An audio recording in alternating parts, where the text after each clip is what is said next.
कवि शिरोमणि लेखनाथ पौड्यालको कविता सत्य सन्देश। थोत्रो पाठी उज्यालो मलिन तृणकुटी कन्दरा झन् उज्यालो भिक्षा भारी उज्यालो अझ बन बनको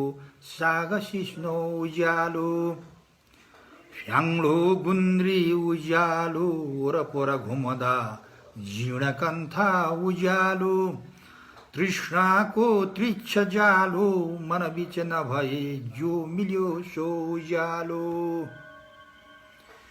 मत्ता हात्ती हलुङ्गो वितत जलधिका व्हेल माछो हलुङ्गो